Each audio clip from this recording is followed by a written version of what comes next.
to you by Oak City Tech. Oak City Tech will help you power your goals, drive traffic, drive leads, and drive sales to your company. They can help you with web design, social media, graphics, email content. They are a whiz at that. I know they can help you. They've helped me. They can also help you produce your own podcast if you're interested in figuring out how to do that, as can Nissan Communications. But go to oakcitytech.com. Tell Drago we said hi. Hi, everybody. My name is Mike Manning. Welcome back to Triangle BNI. Each week, we bring you a small business success story from Triangle BNI. If you're not familiar with BNI, it is Business Networking International, the world's largest networking association. Our little slice of heaven here in the Triangle is Raleigh, Durham, and Chapel Hill. Each week, 40 chapters and almost 600 members get together. And the only thing we do is help each other grow our small businesses. Our small business success story today, I think the longest name we've had on the show, Domenic Battistella with New York Life. And Domenic, I don't know how many times people have just butchered both your first and last names, but we are glad to have you here today. Well, it's a countless number of times over the course of my life. I can guarantee you that. You're one of the first ones to get it perfect on the first try. So congratulations. And you just say, write it down however you want. Here's my number. Just have them call me, right? Yeah. Well, what I usually say is call me whatever you want. Just don't call me late for dinner. Call me for your policy renewal too, right? Yeah, of course. Yeah. So Domenic is with New York Life Insurance. We're going to get into that a little bit. His chapter, BNI chapter Next Level, they meet Thursday mornings at 8:15 at the Maiden Inn. Obviously, everything is virtual right now, but hopefully, I'm thinking we're going to be another month virtually before everything settles down. But I know you want to get back to seeing everybody at your group at the Maiden Inn. When did you first join there? That was August of 2019 was when I joined BNI the next level. I had been I've been to a lot of different BNI groups, but that was the first one where I came in and just really felt like it was the right place for me. And why that? Did you've obviously get gone to others, but why specifically that one? There's a number of reasons, but it just the presence of the people in the room, and I wasn't entirely familiar with the group. I just kind of I met with uh at the time the chapter vice president Jay Brown, and we had a one-on-one. There was a mutual introduction with somebody else who said you really need to talk to Jay, because I was trying to meet intellectual property attorneys at the time, and Jay Brown just happens to be one of the best. And so I met with him, and through the course of our conversation, he thought that it might be beneficial for me to visit his BNI. So he invited me. I came out there, and just the people in the room that I knew a number of people that I had met throughout the course of my business, and a number of other people who I hadn't met, but I knew by reputation. And so you just walk in, you're like, I know you, I know you, I know you, you by reputation, you by reputation. Oh yeah, these are strong, strong people who I already admired, and said, well, if this is what these are the people that are in this group, then this is a group that I think I should figure out how I can become a part of. Now, there are a number of ways to introduce you, all positive, but the best way to introduce you right now, I think, is newly engaged Domenic Battistella. Oh, Congratulations. thank you very much, Mike. So newly officially engaged. I mean, Heather and I have been together for 5.5 years. So the the ring is a new addition, but the relationship is the same in that we've been together, like I said, for 5.5 years. The first year we were together was a long distance relationship. Heather was living in Colorado, and at the time I was living in Charlotte. And after a year, she made the decision, or we made the decision that we wanted to close that distance.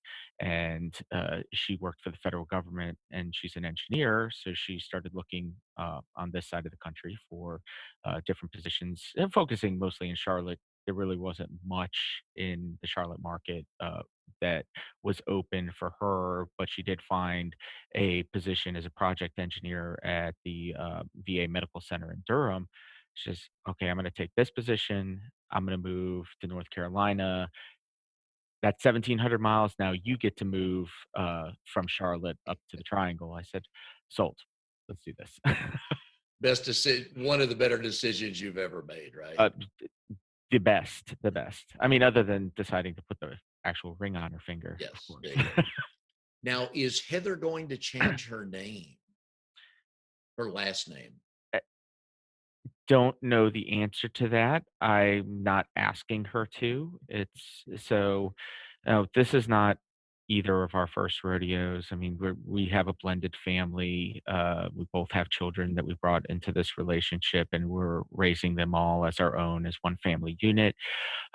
Heather, when we met, had a different last name from her previous marriage, but changed back to her maiden name, which is a process. So is it a process that she's wanting to go into again and rechanging her last name? I don't know, but I'm I'm not at all worried about I that. didn't think I you just were, want the but yeah, person. yeah, exactly. But when you go from 5 letters to 11, it's like, do I want to do that? So, but I'm just watching Trinity go through this, and I feel for women on a number of levels. One is they got to put up with us. Well, that's the worst Secondly, part. yeah, exactly. And then secondly, they have to change everything, and it's a pain in the butt Well, it could if be you've never worse. changed your name. It could be worse. It could be 16 letters and a hyphen. Yeah. Oh, okay. Which she will then go by HDB, right? Yeah, I guess Yeah, so. Yeah. and maybe All that'll right. be easier. It, I Yeah. So let's talk life insurance for a little bit. sure. It is so simple yet so complex. I've learned life insurance personally, people grasp the concept. From a business standpoint, what I've learned over the years is holy cow, is that a difference maker? So let's talk personal stuff, just kind of 10,000-foot topics in general. You, it's easy for me to say you got to have it, but Right. you don't have to.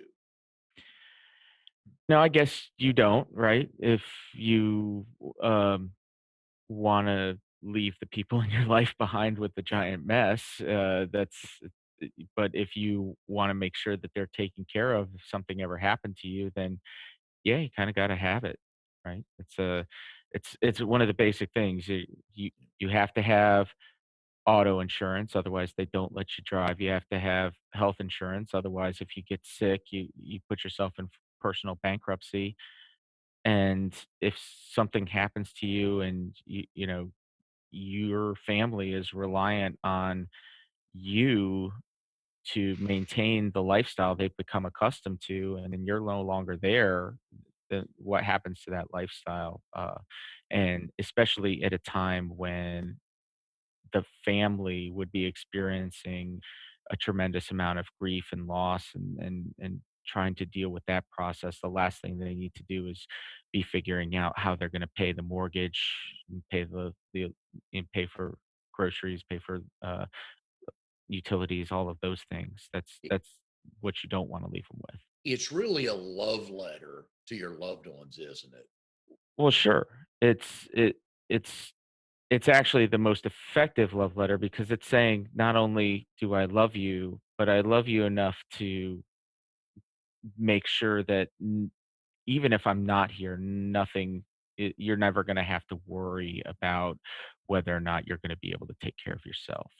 And it is a statement of love, right? Because it's not for you, right? Life insurance isn't for you. It doesn't protect you from anything. It protects other people from the lack of you, right? And you think of the various things that life insurance represents, but one of the things that I was told and kind of saw the value of from the beginning of starting this career was that life insurance isn't a check and life insurance isn't a contract. Life insurance represents three things.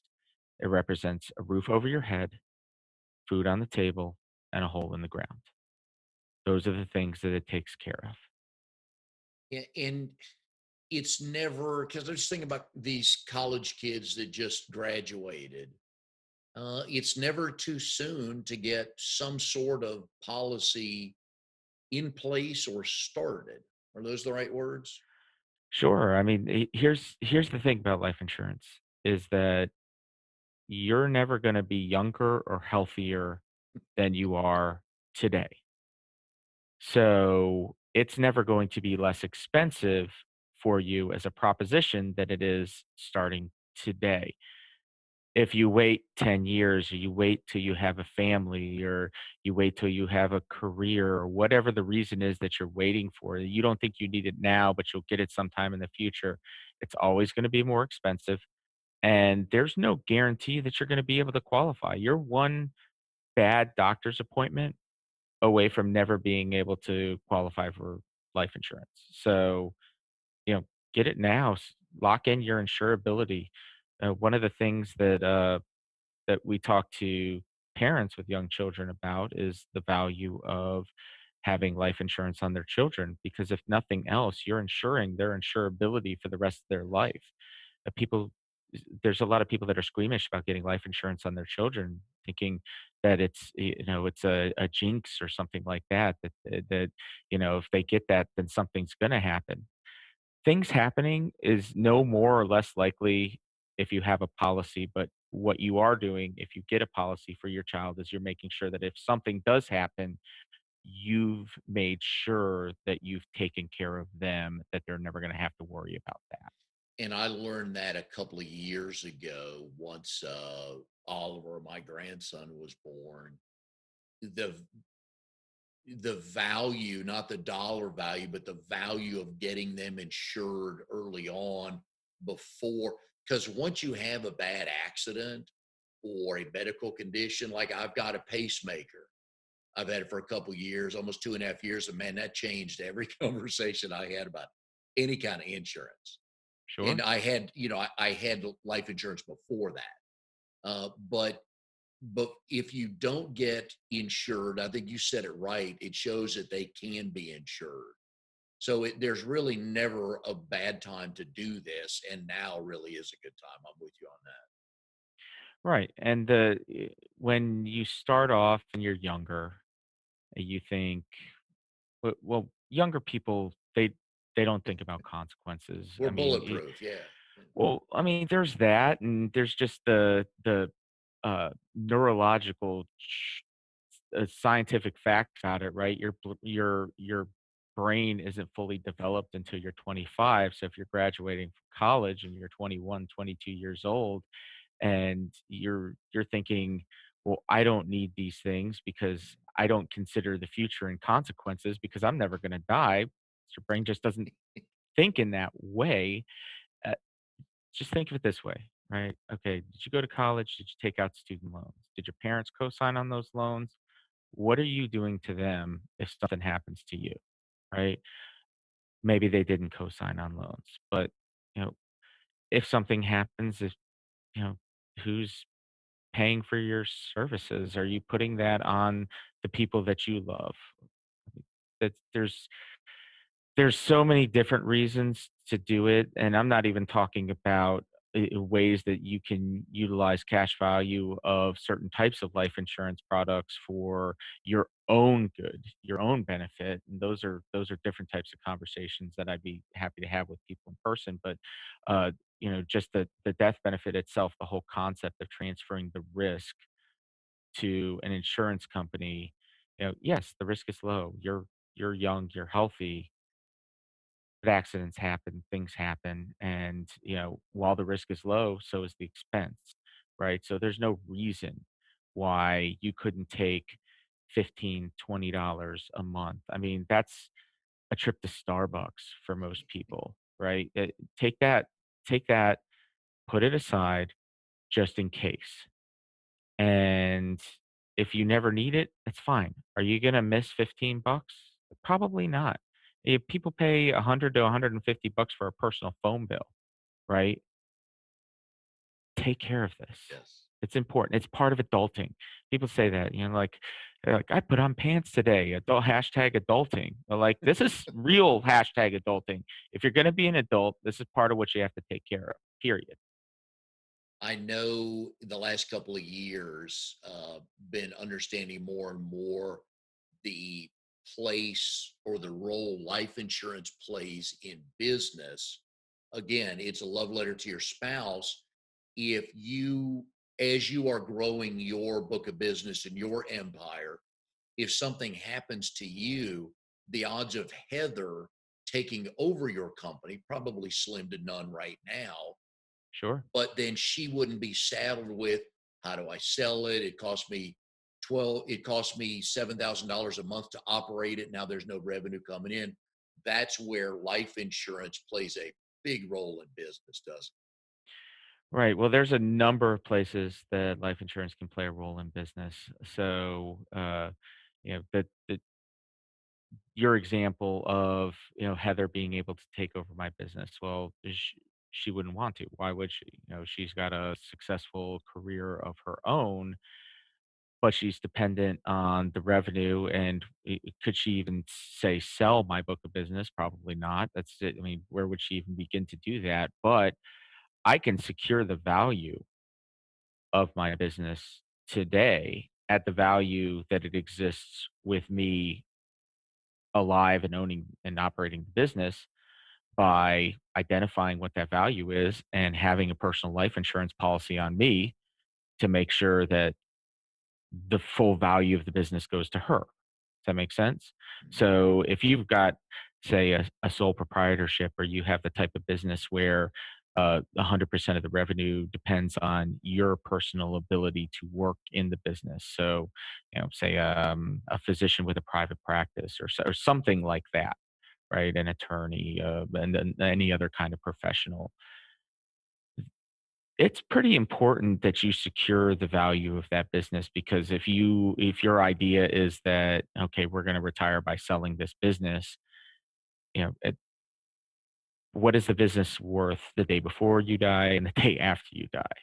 The only way you can guarantee you get 100% of the value of the business is by insuring that life. So that's a basic owner key person policy, right? There's other ways. There's other reasons why you would utilize life insurance inside of a business, and they get kind of more complex as you go along.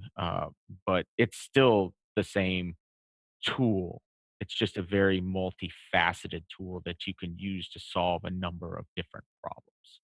And it takes the pressure off of a spouse who is already going to be dealing with the loss of their spouse.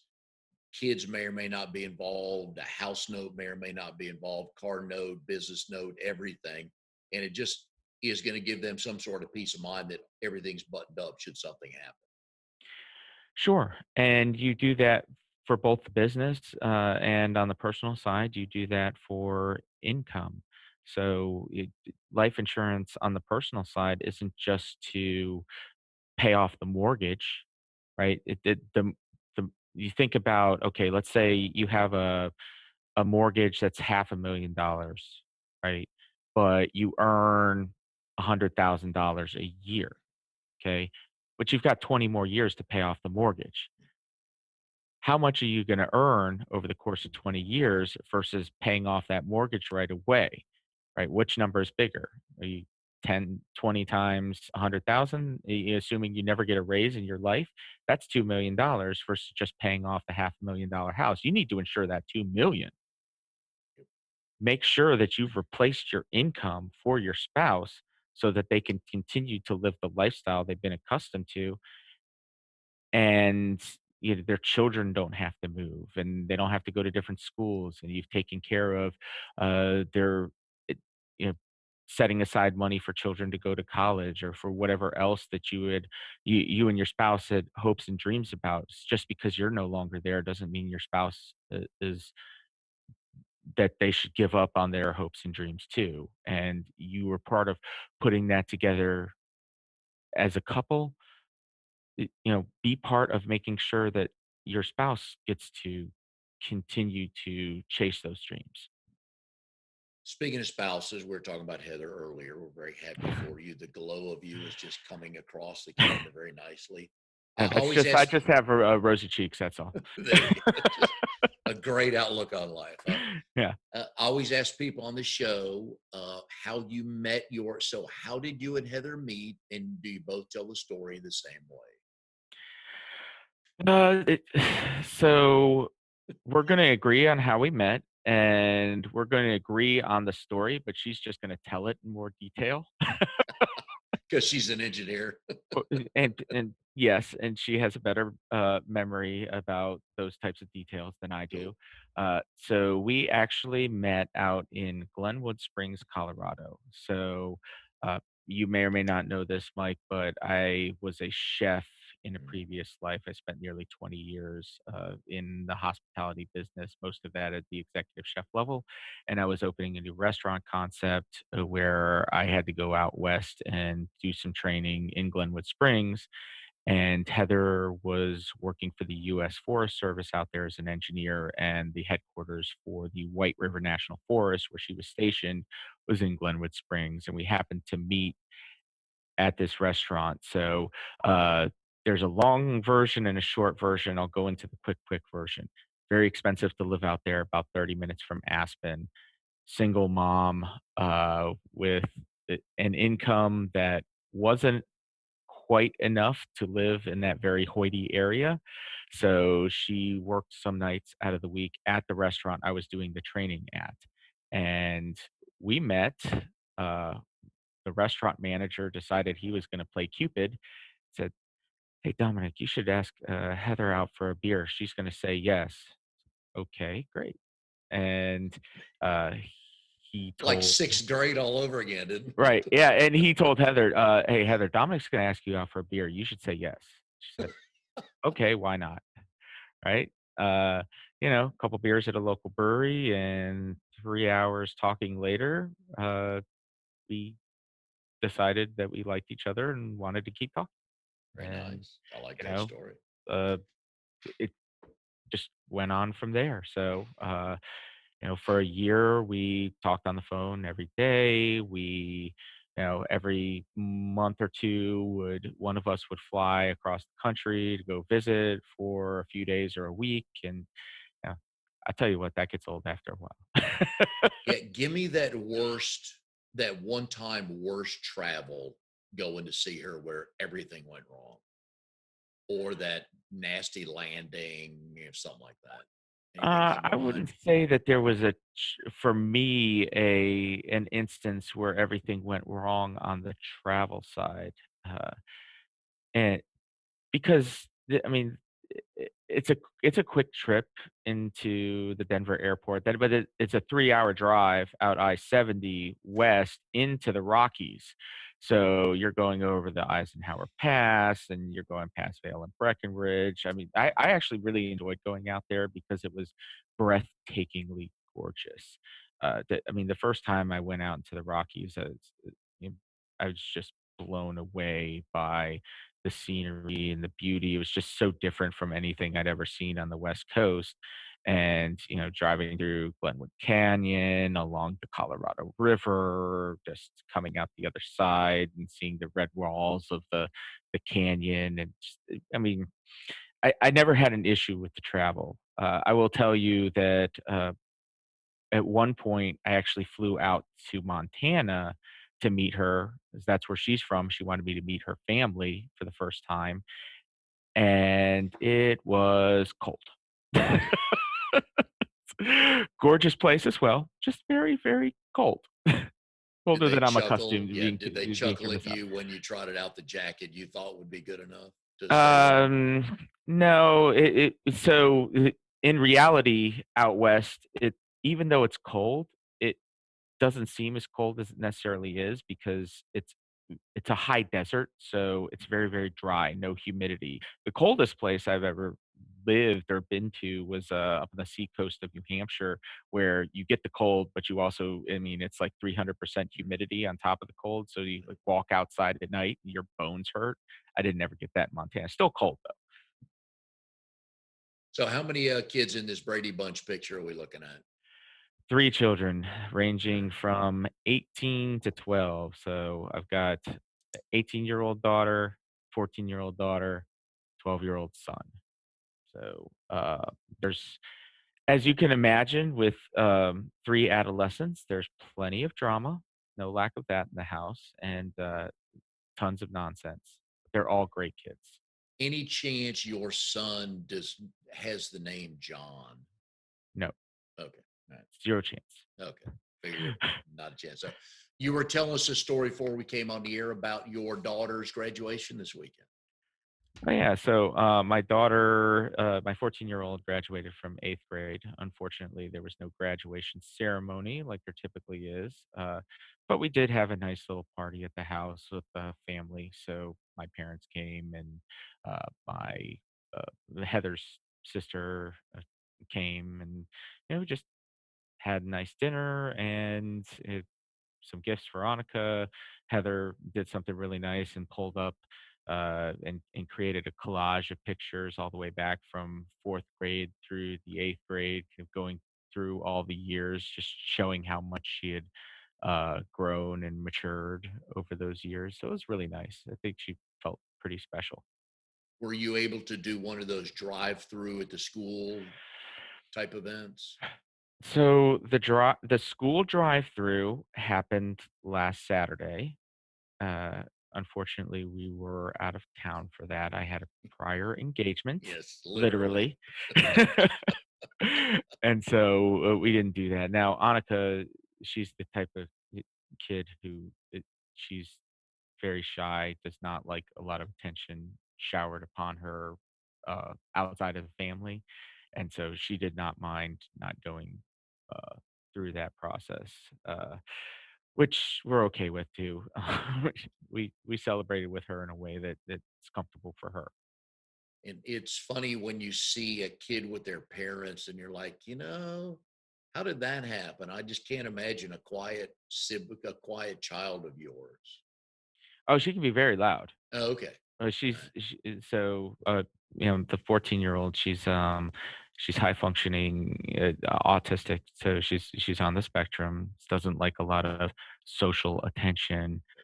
Smart is like genius level smart, unbelievable. She's we Just to give you an example, she scored a 31 on her first practice ACT. She's taking the ACT to get into the Duke Tips program.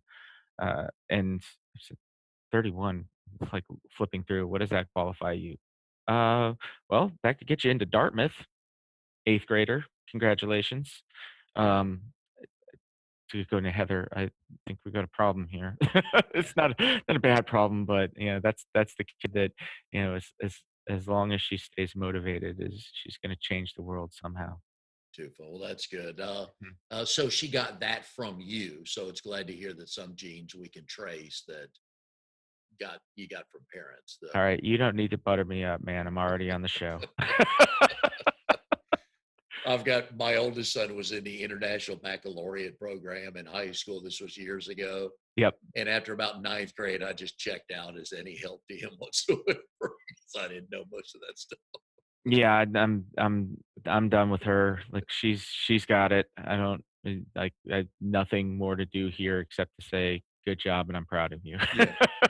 I can count to 10 with my grandson, but there's a big gap between that and the IB program. So Yeah, we are here with Domenic Battistella, New York Life. He is in RD 48. Next level, they meet Thursday mornings at 8:15. So if you are not busy on Thursday mornings, please check out the chapter. Today's show is brought to you by Oak City Tech. Oak City Tech will help you grow your business by getting you more traffic, getting you sales leads, helping you convert those. They will make you look like a rock star online with your website and SEO. So please go to oakcitytech.com and tell Drago we said hi. All right, you let the cat out of the bag earlier that you're a chef. So it's a natural professional progression from chef to insurance guru. The chef part that had to have been in you from years and years ago, right? sure, of course. I mean, that's I look. I grew up in an old school Northeastern family. Both my parents are from Buffalo, New York. My father was in the Italian neighborhood. My mother's in the Polish neighborhood. They just happened to live close enough that they got to know each other, developed a relationship. But you think of both sides of the that uh, ethnicity, right? There's huge food culture in both, and our family growing up, we'd be eating a meal, talking about what we were going to eat for our next meal. I mean, it was just that was how important food was, and every social gathering that we had, and any family gathering, it was all about food. I remember going up to Buffalo. We'd visit my aunt's delicatessen. My babci, which is Polish for grandmother, she'd come out and visit us, and she would constantly be cooking meals, and that she's really who I learned how to cook from, her and my mother. Just sitting in the kitchen with her as I was young, watching what she was doing, whether she was making głąbki, which is the Polish cabbage rolls, she was making pierogies, she was making sausages, or homemade chicken soup, where she just take the whole chicken and boil it, make up the broth, make the noodles from scratch. She'd make kluski. There's just all sorts of just great things that we would have that you know, none of my friends knew about, right? There's not a, yeah, I grew up in Virginia Beach, not a huge Polish community there. So it's just something that I had that I felt really, special, uh, that I got to experience. And um, I started cooking things, like, I started baking cookies on my own when I was 8 years old, just, like, working in the kitchen. I started making meals when I was 10, 11 years old, making my own sauces, making things for the family, um, so it just it was just a love and a passion that I had, and then when I went off to college, it was something that I was doing for beer money, more or less, and until I finished undergrad, and I was like, "This is something that I could see myself doing as a profession. What about culinary school?" I And love names and I'm fascinated by name. I mean, my name's first name is Mike. I mean, you can't get much it's more a generic than fascinating that. name, Mike. Yeah, right. Yeah. I'm in a rise like 10 everywhere I go. So, what is your father's first name? Dominic. Who's got the best Italian name in any generation in your family? Well, let's see, just thinking. So my full name, Dominic Matthew Battistella. My father was Dominic Gerard Battistella, and my grandfather was Nazareno Dominic Battistella. So I'm the third Nice. Dominic. There's a lot of great names there, but I mean, I look at my name, it's literally the most Catholic name on the planet, right? Battistella, I mean, you just pull the roots out of it. It means heaven's warrior, right? Right. That's Y- pretty symbolic, I would So, say. your grandfather's name was Nazareno? Nazareno, but he went by Dominic. Yeah, but that's old school Italian, isn't it? Sure is. Wow. My grandfather's family, traces its roots back to Rome. So my great grandfather was the immigrated to the U.S., and so my grandfather was first generation. Uh, I from the generation where I we didn't even learn Italian, so Yeah. I just get the name and the taste for pasta. And yeah, and what is your mother's maiden name? Novakovsky. There you go. And Now we're talking. and her mother's maiden name was Nichol, so So very your mother goes 100% from Polish. Navikoski to Battistella. Novikowski de Battistella, yes. So, Did she have a traditional Polish first name? it's no, it's, my mother's first name is Cindy. So, but Okay. she, I mean, you get all the different names combined with the confirmation name and all of that. Yes, It's, Cynthia Louise Bernadette Novikowski Battistella. That's a mouthful, right? that's great. Here's what I've learned about the Italian heritage: is my sister married a guy from Lorain, Ohio, which is right outside of Cleveland. Okay. His last name is Sharapa. What I learned from my brother-in-law Mike is that generally in the Italian world, the dad names their first son after their best friend. Okay. Okay. And so my nephew's name is Vincent Benito Sciarappa because his grandfather's name is Ben, which Benito back then, a lot of kids were named that. But but It seems that's to lost popularity after World War II, right? just a tick. Yes, just a tick. But yeah, so just a ton of vowels everywhere. So love that. Oh, yeah. Cooking, what's your go-to meal? When you cook whatever you want and you have time, what would you cook? Honestly, it's whatever I'm hungry for. I can Okay. literally cook anything, and that's not a brag. That's just, I mean, Mike, you tell me what you want, and I can go to the kitchen and make it so long as I have the ingredients. Now I can tell you some of my favorite genres to cook, just in general. Like I love throwing parties on ethnically based holidays. So St. Patrick's Day, Cinco de Mayo, those sorts of things. Dingus Day, which is the Polish holiday where the boys throw water on the girls because they like them or something like that. I'm not actually sure how it came to pass, but you know it's just Do you if I have can create a menu based upon some of the dishes of that ethnicity, put my interpretation on it, and then just share the experience with friends and family. That's what I love to do. is there a favorite five-star chef that you followed? Anything like that growing up? Oh man. Well, I mean, growing up, the chefs weren't celebrities. It wasn't until I got into college that started really happening. I mean, there's a number of them. I really, admire Rick Bayless. I think he's pretty phenomenal. So, I mean, I totally stole his, Oaxacan black mole recipe, which, got a chance to make, on Cinco de Mayo this year. Unfortunately, with, the COVID lockdown, didn't get a chance to have a lot of guests for my Cinco de Mayo party, but I sent out a lot of pictures of the spread. What do you think about all the TV chefs today? Gordon Ramsay, Guy Fieri, Rachel Ray, all the people like that. Rachel Ray's not a chef. Yeah, okay. Guy Yeah, Fieri's not a chef. he's Gordon okay. Ramsay's a chef. He's legit. Okay. All right. But, and the screaming that he does, that's just for TV Yeah, effect because you couldn't operate a business like that. If anybody screamed at I mean, screamed at me in the kitchen the way he screams at people on television, we'd be having a very different conversation outside the back of the restaurant. But that's again, that's drama, that's yeah. TV. Nobody really acts like that. There are still some old school chefs, but that's getting weeded out as there's more and more human resources constraints being put on some of the practices in restaurants in recent years.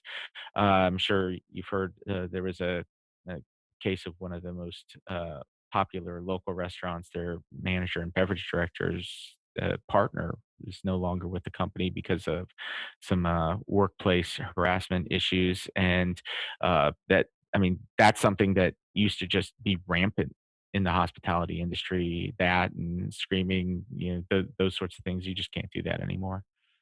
When we watch, my wife used to watch Hell's Kitchen, Okay. and obviously it's edited. Let's remove the drama part of it, the actual cooking. How long? What do they edit out that we miss? Anything? Most everything, I'm sure. I mean, Okay. I never really so I never really watched that show. It was there were very few cooking shows that I ever really watched, and here's why. When they were on, I was working, okay? Yeah. Secondly, e when you get home from a 12 to 16-hour shift in the kitchen, the last thing you wanna do is watch people cook. If I wanted to watch people cook, I could just go back to work. Right? So that's just something that I didn't get into. I will tell you that I did watch Top Chef, audition for that a couple of times. Didn't get selected. I just didn't have apparently enough of a personality, which meant that I didn't have a sleeve full of tattoos up and down my arm. Yeah. I'm a go au natural. I did have a couple of friends of mine that did make it onto the show. Uh, a chef who was a sous chef with me as we opened a restaurant called Blue in Charlotte back in 2003. He made it on the show probably 10 years later. And actually my collegiate debate partner at West Georgia also went on to become a chef. He is now the executive chef for the governor's mansion in Alabama, and he's been on Top Chef a couple of times. His name is Jim Smith. What is that experience like for them? What they've told you about being on a show? It's it's like producing any TV show. It's a lot of sitting around and waiting. It's retaking things. It's the what is the final result in the show isn't necessarily what they experienced actually producing those dishes. Because you think about, okay, you've got 45 minutes to make this dish, but it's a 2-minute clip in the show, and they're going from person to person to person. The only thing that they really focus in on is if somebody makes a horrible mistake or something like that. And, you know, Yes, again, that it's drama. But it it's it's a totally different cooking experience with those time dishes than it is when in reality as a working chef running a restaurant, everything is so meticulously planned that you're not making things off the top of your head with, "I hope I have the ingredients at the," and trying to do it with such speed. That's not a test of, the best chef. That's chaos. And, I hope people realize that the product that they receive when they go to a restaurant, when they order a dish, there's way, way more thought and attention went into that. that's a hard life though, isn't it? It is, it is. You like I said, 12 to 16-hour shift, right? That's just on a a normal day in a restaurant that's operating, that's isn't in startup phase, isn't in restart phase. I spend a lot of time opening restaurants, and there you're talking about 7 days a week, sometimes 20 hours a day, where you're trying to do training and trying to get your systems in place. Because the first 6 months when you open a restaurant, it's still figuring things out. You don't just open something and have it go perfectly. There's a lot that goes into it before you get your staff fully trained and where things kind of start to run themselves. When you were interviewing people to work in your kitchen at whatever location you were working at that point in time, what did they say or do in that interview that told you, okay, they got some potential to work for me? Depends on what they were interviewing for, to be honest with you. I mean, if they were a dishwasher, sometimes the No, the a interview, chef. a chef. Yep. Okay, so there's a couple of things that you look at when you're a chef. One, you look at their resume and see where they've worked before. Are they places that where you respect the work that's coming out of that kitchen? Uh, did they have longevity there, or were they bouncing from place to place to place? There's two reasons why somebody bounces, and the norm is that they're a pain in the neck, right? And so they were promoted to self employment, as it were. So that's why they're interviewing with you.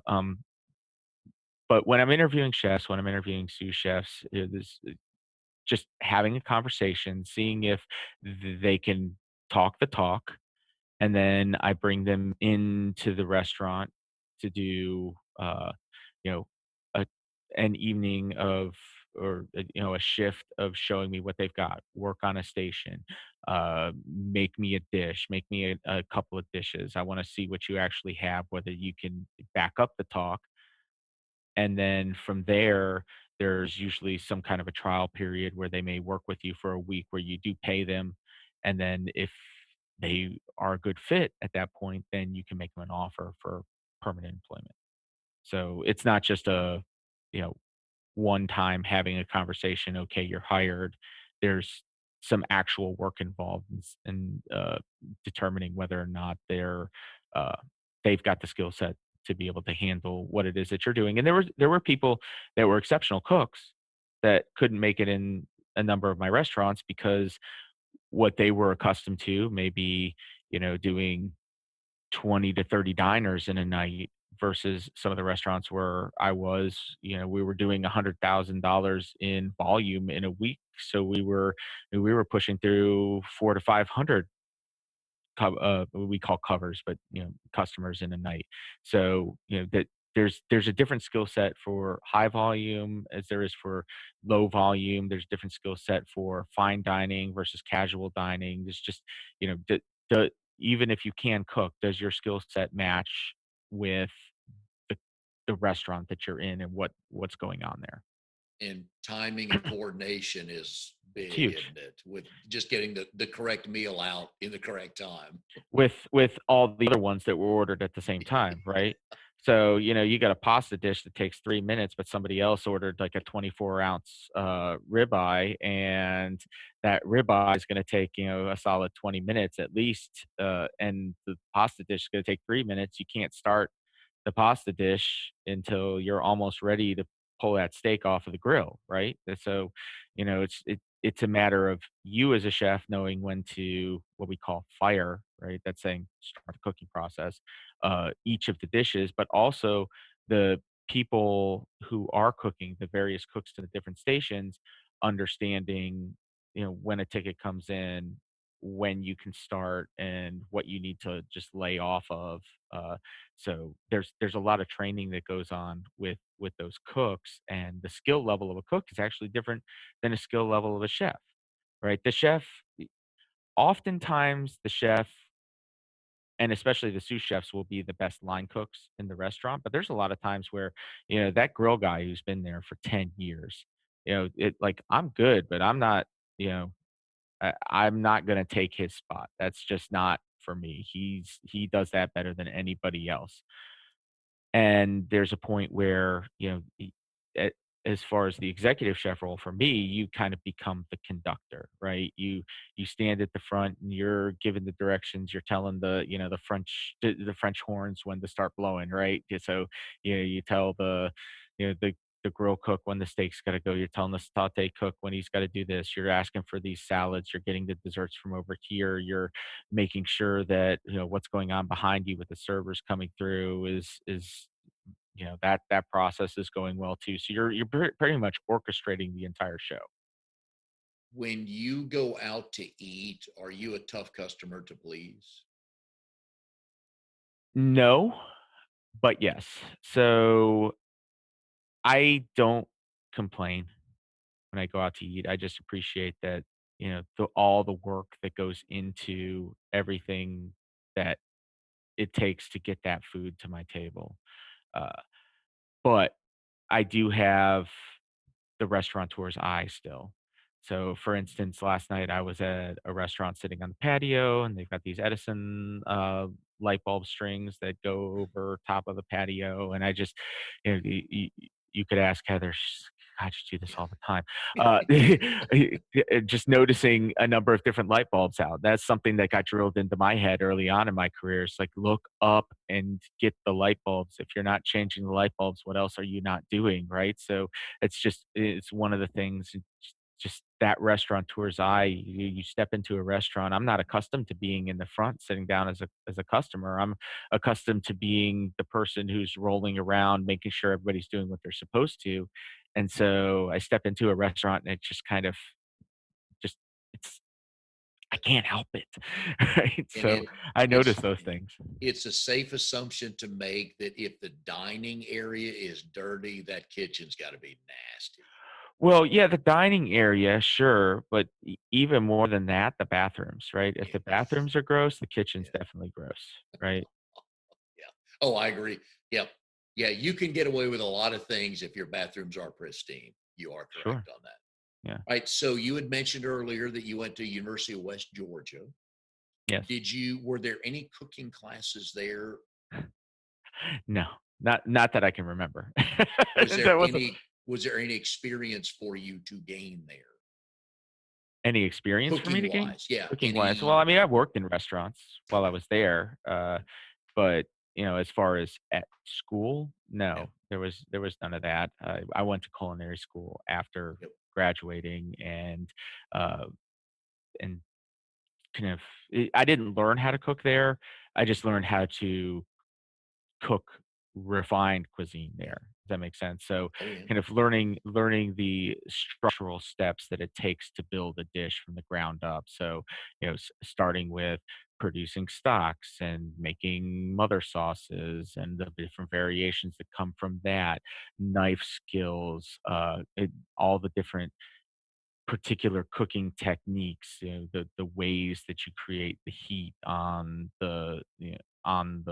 on the food, right? So, there's sautéing, there's roasting, there's confying, just to give you a couple of examples, but learning all those techniques and then refining them further as you go along, right? So learning all of that, and then you get out into the actual field, and that's where you take those skills and you learn how to become a chef, right? Because culinary schools will tell you you're a chef when you graduate. You're not a chef when you graduate. Yeah. You just get the right to skip the dish room, right? You're going to start as a prep cook. You may start as a line cook if you're lucky and you walk into the right situation, but you are not graduating and are a chef. That is a title that you have to earn with years of experience. Where do they teach you the management side of running or owning a restaurant? There were some business management courses there. To be honest with you, I didn't remember much of what came out of that because you don't apply that stuff once you get out of culinary school. It takes a little while, and then once you do finally get into a sous chef's role and then an executive chef's role, that's where the learning really begins, and that's where it kind of the management side starts to really penetrate the thick skull that you develop over the years, right? So yeah, that I yes, technically the culinary school did prepare you with business management, but it it takes a while to actually figure out how to manage a business when you're In doing. your current world today, you are a big time networker. Don't know if you always have, but it tells me that you've always looked to connect people, introduce people. You're easy meeting people. It's easy for you to meet people. What do you get? What joy do you get the most out of that? And how many uh, how many Zoom protocols have people violated each and every call now that most of our networking events are on Zoom? Well, so I love getting to meet new people and learning what they're all about, right? That's one of my favorite parts of doing what I do, both in the financial services side and networking side. It's something even when I was in the restaurant business, it's something I'd love to do, going to food shows and meeting all the purveyors and all the suppliers and the farmers that would come out there, those sorts of things. And after a while, it got to be where, people that would meet with me and talk with me at those events, I'd just be saying hi to everybody because I kind of knew everybody. Everybody knew me. How do you know all these people? Yeah, I don't know. It's yeah. just what I do, I guess. But I love, when I'm hosting a networking event, having somebody new who comes in and learning, just a quick chat, learning what they do and who they're trying to meet, and knowing at least 3 people in the room that I can immediately introduce that person to, and it would mean that that person would make valuable connections at the networking event, right? I know that there's certain people that go to networking events and their whole idea is, "I'm gonna make sure everybody gets my business card, and I'm gonna get Oh, everybody's business card, and if I do that, I win a networking event," right? That's not what it's about. Try to make 1 to 3 valuable connections at every single networking event. Follow up with that connection that you've made, have a one-on-one, build a deeper relationship. We all know that in business, you do business with people that you know, like, and trust. Well, There's a reason why no comes before like and like comes before trust because you have to develop and build that relationship. So you get to know somebody the first time you meet them, you know of them. Then you have a one-on-one and you actually get to know them, and then you meet them a number more times, so you have another one-on-one, or they make a valuable connection for you, you do the same for them, and you get to like them, and then over time, they've serviced some of the referrals that you've sent to them, and you've done the same, and then you have a trusting relationship, and that's when you've taken that connection that you've made, and now this is a valuable most of the time people that hit that trust level, they're no longer connections, they're no longer business associates, they're friends, right? They're like they've gotten into your personal life. Yep. And the biggest event, your biggest group you're associated with now is Rockstar Connect. And I know you do 80 to 100 of those a month, it feels like these days. It's kind of cool, though, that with virtual networking, you were mentioned before we came on that you were doing events in Colorado and Michigan, which you probably, I don't know if you would have done 8 months ago, or were you? No, certainly not, right? So the fact that everything's gone virtual, the fact that we're doing all of our networking and all of our meetings via Zoom means that as long as that person is on the other side of the screen, they may as well be, on the other side of the table from you. So you've removed the geographical constraints from both networking and doing business. I can do business anywhere in the country. We've got electronic applications. If I need to be licensed in a certain state for a certain line of authority, I can get that almost immediately. It's no problem. So, why wouldn't I want to take the opportunity to meet more people? Well, if I can jump on a call in, a networking event in California or Washington State, which I'm doing tomorrow evening, uh, that gives me the opportunity to meet more people, make more potential valuable connections, and never turn away the opportunity to make a connection because you never know where that is going to go. I mean, I connected with, I mean, you talk about Rockstar Connect. I connected with Stephen David Elliott. I met him at an event one day. He does the Rockstar Connect in real estate. I do financial services. We end up with a conversation, and but a little over a year later, not only am I hosting a Rockstar Connect event, I'm facilitating the virtual events. I'm on national webinars. I'm connected with people all over the country who are important influencers and connectors that I never would have been connected with, all because what? We met in an event, we had a conversation, and the relationship built from there. No, like, trust. It takes time, but once you get to the trust stage, there's relationships are invaluable. I was, I was having this conversation the other day with a couple of people that it has never been easier to network at an event. There's a lot of people that struggle with going to a room or a restaurant and walk in on a group of people that they probably don't know. That is uncomfortable for a lot of people. I get that. But to jump on a Zoom call, and I'll be in this chair. I've been here since 7:15. I'll be here till 4 o'clock today. It's never been easier because if you don't really want to mingle with people, it's easier to talk this way than it is in person for a lot of people. So if there are people out there listening today that need to network and want to network, but are just hate going into a room where they don't know anybody, you need to look for virtual events because it's never been easier.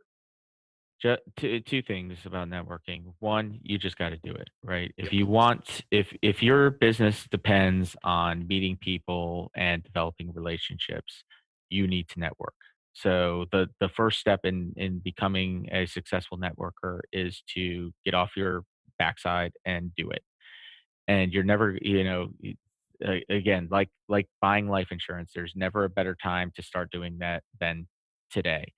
And the second thing is, you know, meet somebody who's a connector. Find out who those people are, and they will make it easy for you because they will introduce you to the people you want to connect with, and it will make it more comfortable for you to do. So get to know the people that know the people, and your experience will be much better, smoother, and more successful. I do new member training for BNI, and I tell people to ask for referral partners. Because if you ask for a client, that's one person you're going to get usually. If you meet, going back to your point, if you meet a referral partner, they might get you 3 clients. And I just pause for a second and say, you do the math. Yeah. It just, So we call them centers of influence. Would you rather meet one person that can introduce you to 100, or would you rather be introduced to one person who's going to make you 100? I mean, this yeah. It's hard to the grow a answer is easy. business. Yeah. And it's hard to grow a business one client at a time. Sure. Yeah. It is Yeah. hard. So you've got what, 8 to 10 events this week easily. I mean, you wake up Monday morning with 6 already scheduled Yeah. because you do kind of the same ones every week. Sure. And then you jump on whatever. Hey, Tuesday night, feeling kind of good today. Let me see what's out there, right? Yeah, I may do that. I also have people who will send me events that they would like me to come to, and then I'll show up at those, especially if they're people who have shown me quite a bit of support, and you know, we've and then they've come to my events. I'm always glad to return the favor and go to somebody else's event and help make it more successful. 2 things to do from the show today. One is go to Domenic D. Battistella at, you see his website on there at ft.newyorklife.com. Get your loved ones covered. Please get your loved ones covered. And second of all, go to rockstarconnect.com, find some networking events. It's never been easier to just jump on a video networking event and get in the chat room and meet some people. So And Yep. connect with me on LinkedIn as well, because that's the new way to really network in this virtual environment. And I'd love to chat with folks if they'd like tips on how to successfully prospect and network on LinkedIn as well. Cool. Domenic, glad to have you here today. It's always a lot of fun being at events you are at because sometimes you just need somebody to run it and they get some laughs going, but it connects people, doesn't it? Yes, it does. Some people think, oh, he's just always cutting up. I'm like, no, there's a method to the madness here because you got to get people comfortable. They get to know you a little bit more, and then most of the walls come down.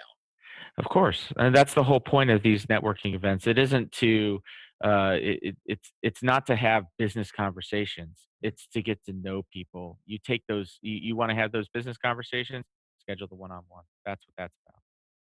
Yep. And most good networkers will tell you next to no business gets done at that event. It's always the setup for the meeting in a couple of days is where you start talking that. But like you said earlier, the networking event, man, you're just there if you walked away with one really good connection, That's a success. absolutely. But everybody thinks, hey, boss, I got 28 business cards at this event last night, but not a drip of business. Nope. All right. Well, best congratulations and best of luck with the engagement Thank and you. the 3 kids at home and the I cooking need luck with that. yeah. And especially 2 daughters. I see 2 weddings in your future, but we can work on that down the road. But your life insurance, your Rockstar Connect, your volunteer time in the community, which we never got to. But Domenic does a bunch of volunteer time in the community, but that's what good connectors do. So had a great time with you on the show. Wish you best of luck with everything. Thanks, Mike. And we'll see everybody next week on Triangle BNI.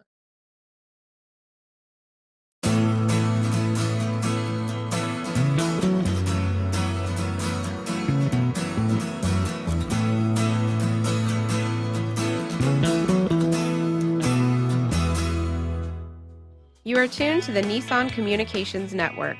If you tuned in too late, you can always watch each program in its entirety or download an MP3 audio file of it in the archives section at nissancommunications.com. Don't forget to subscribe to our YouTube channel, follow us on Twitter, and like us on Facebook. Sponsored by Telestream's Wirecast software, StreamingGear.com, Carolina Apparel, and DeltaForce.net.